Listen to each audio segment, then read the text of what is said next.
Girard. Je vous dis bonjour, vous m'entendez? Oui. Je voudrais vous dire quelques mots donc sur l'OAS Oran,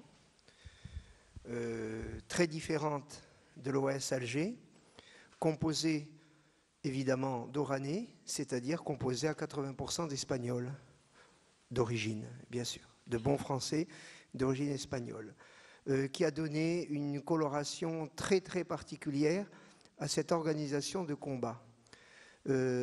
Savoir si nous pensions à l'Algérie française, j'ai un petit peu un doute aujourd'hui. Je pense qu'on pensait surtout à l'Algérie et je pense surtout qu'on pensait à notre honneur d'Oranais. Mon cursus personnel. Bon, déjà, pour dire quelques mots sur l'OS Oran, à peu près environ 200 hommes au combat, porteurs d'armes, donc environ 10 groupes, 10 collines. À différence d'Alger, à Oran, les groupes s'appelaient des collines.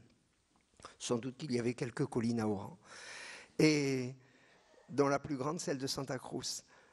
Et pour ma part, je suis arrêté en 1960, fin 1960, alors que je viens d'avoir 18 ans, pour port d'armes au cours d'une manifestation. Je suis condamné à 15 jours de prison.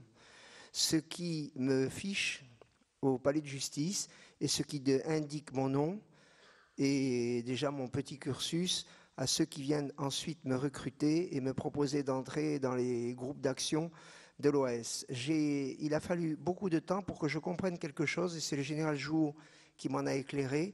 Je n'entre pas, je ne suis pas recruté dans un groupe colline. Je suis recruté par un groupe autonome. À Oran, il y en avait 2 selon le général Jouot, un 3e donc avec le mien, plus un 4e qui avait été formé uniquement dans les quartiers juifs de la ville et qui était d'une agressivité et d'une combativité extraordinaire. Mon groupe autonome est commandé par un officier qui vraisemblablement vient d'Alger, qui a une trentaine d'années à l'époque, c'est-à-dire que pour nous, il est vieux. Comment est-ce qu'on sait qu'il est français d'origine? Mais c'est parce qu'il parle pointu, il ne parle pas comme nous. Ce qui rend notre groupe totalement imperméable. Je remarque dans les engagements que les groupes collines se connaissent entre eux, ça m'avait toujours intrigué, alors que nous ne les connaissions pas. Nous participons essentiellement dans un premier temps, c'est-à-dire je suis recruté donc à peu près, je commence à porter les armes, comme je le dis dans mon livre, je me retrouve un jour avec un pistolet mitrailleur dans la main, c'est fin 1961, vers septembre-octobre 61.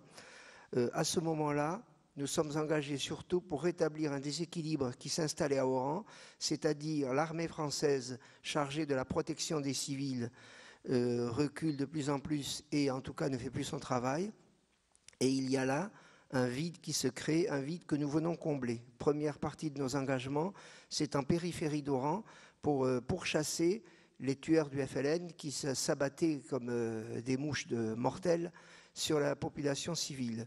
Et dans un deuxième temps, nous sommes engagés en centre-ville, c'est-à-dire qu'au début, il y a une nature dans le combat. On n'engage pas dans un quartier les hommes qui en sont issus.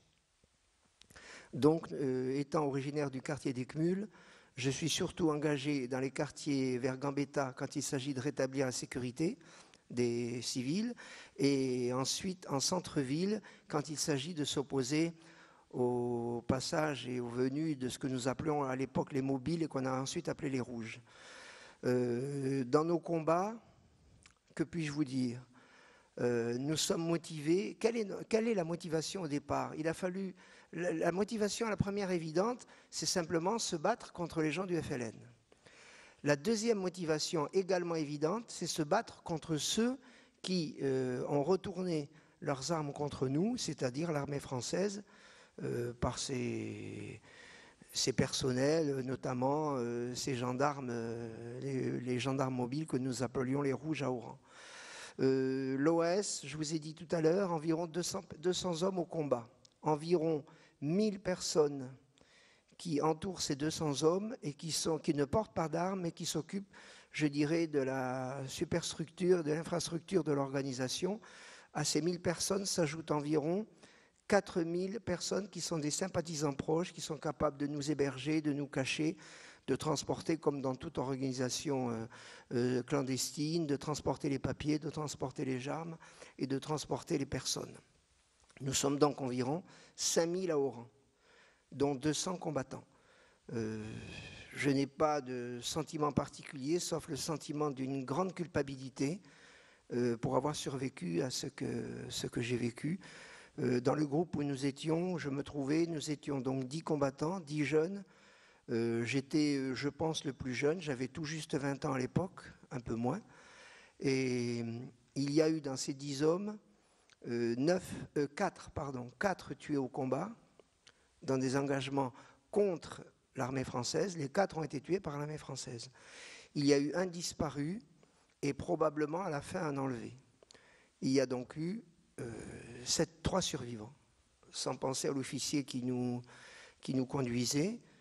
Et c'est ce qui fait que j'ai toujours porté cette forme de culpabilité que j'ai identifiée longtemps après en me demandant pour quelle raison moi j'avais survécu alors que les autres étaient morts. Nous avons participé, surtout, nous n'avons jamais pratiqué, je n'aime pas le mot de terrorisme. Je n'aime pas le mot de terrorisme dans le sens qu'il porte aujourd'hui, car il signifie, je n'ai pas besoin de vous l'expliquer, mais lorsqu'on parle de terrorisme aujourd'hui, on pense à ce qui se passe autour de nous, et pour moi, le contenu de ce mot est inacceptable. Notre combat, c'est un combat non pas de terrorisme, c'est un combat d'honneur. Nous nous battons contre les gens qui veulent nous tuer. Nous nous battons contre ceux qui veulent nous détruire et qui veulent nous transformer de victimes en coupables. Et ceci ne peut pas être accepté. C'est en ce sens que je vous disais tout à l'heure, je ne suis pas tout à fait certain que nous nous sommes battus principalement pour l'Algérie française. La notion d'Algérie à Oran est très subjective, d'Algérie française est très subjective parce qu'elle implique une appartenance à une mère patrie que pour la plupart du temps les Oranais ne connaissent pas, parce qu'ils n'y sont jamais allés. Leurs sources sont un peu espagnoles, ou leur source française est contenue dans des souvenirs un petit peu lointains, et qui de toute façon ne sont plus rendus, ne sont plus vivants, ne sont plus que des souvenirs.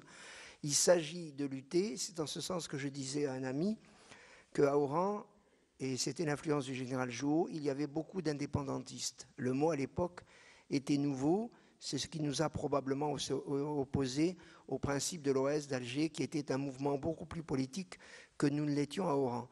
Nous n'avons pas pratiqué le terrorisme je parle de l'OAS en tant qu'organisation militaire, organisation de combat. Nous n'avons pas pratiqué de terrorisme contre la population musulmane pour une évidence que même Guy Pervilliers a reconnue encore récemment aujourd'hui. C'est-à-dire que nous étions persuadés, nous, Oranais de, je ne dirais pas de bas de gamme, mais je dirais de gamme très populaire, nous étions persuadés que l'avenir de l'Algérie ne pourrait échapper à une fraternisation profonde, retrouver les liens qui nous unissaient à la communauté musulmane.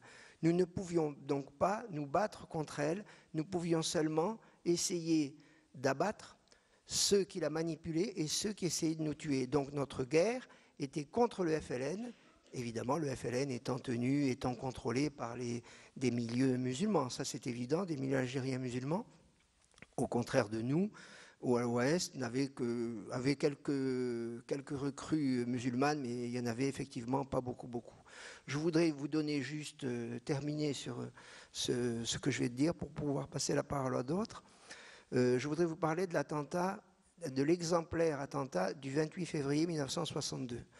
Ce jour-là, nous avons été informés, un mois avant, ce qui a donné l'occasion l'action a été longuement débattue par le général Jouhaud et les hommes qui étaient autour de lui, est repéré en ville nouvelle un lieu sur une place qui se trouve sur un bâtiment de 3 étages où il y a un tribunal, entre guillemets, un tribunal coranique, et surtout, c'est l'endroit où se réunissent les principaux membres de la wilaya d'Oran.